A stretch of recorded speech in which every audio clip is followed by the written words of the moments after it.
দেশি মুরগির বাচ্চা বড় হতে অনেক সময় লাগে, এটাই কি আপনি ভাবছেন? কিন্তু এমন কিছু সহজ নিয়ম আছে যেগুলো মেনে চললে আপনার বাচ্চা মুরগি অন্যদের তুলনায় অনেক দ্রুত বড় হবে। অনেকেই এই ভুলগুলো করেন বলেই বাচ্চা ঠিকমতো বৃদ্ধি পায় না। আজকের ভিডিওতে আমি দেখাবো দেশি মুরগির বাচ্চা দ্রুত বড় করার সবচেয়ে কার্যকর উপায়গুলো। তাই ভিডিওটি শেষ পর্যন্ত দেখুন। পয়েন্ট ১, সঠিক তাপমাত্রা।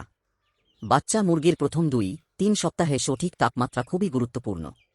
ঠান্ডা লাগলে বাচ্চা খাবার কম খায় এবং বৃদ্ধি কমে যায়। তাই ব্রুডার বা বাতির সাহায্যে প্রয়োজনীয় তাপ নিশ্চিত করতে হবে। পয়েন্ট ২, পুষ্টিকর খাবার। দ্রুত বৃদ্ধির জন্য ভালো মানের স্টার্টার ফিড খাওয়ানো প্রয়োজন। খাবারে পর্যাপ্ত প্রোটিন, ভিটামিন ও মিনারেল থাকতে হবে। খাবার সবসময় পরিষ্কার ও শুকনো স্থানে রাখতে হবে। পয়েন্ট ৩, বিশুদ্ধ পানি।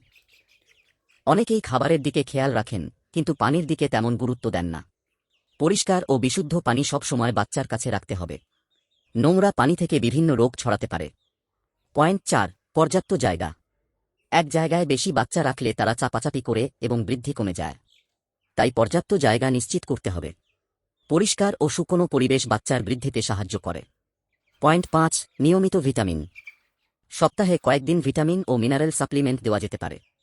এতে রোগ প্রতিরোধ ক্ষমতা বৃদ্ধি পায় এবং বাচ্চা দ্রুত বৃদ্ধি পায়। পয়েন্ট ৬, কৃমি ও রোগ নিয়ন্ত্রণ। বাচ্চা অসুস্থ হলে তার বৃদ্ধি থেমে যেতে পারে। তাই নিয়মিত পর্যবেক্ষণ করতে হবে এবং প্রয়োজন অনুযায়ী চিকিৎসকের পরামর্শ নিতে হবে।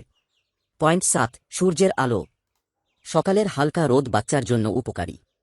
এতে শরীর সুস্থ থাকে এবং হাড় মজবুত হয়। ভিডিওটি ভালো লাগলে লাইক দিন, কমেন্ট করে জানান আপনার মুরগির বয়স কতদিন, আর এমন আরও ভিডিও পেতে চ্যানেলটি সাবস্ক্রাইব করুন।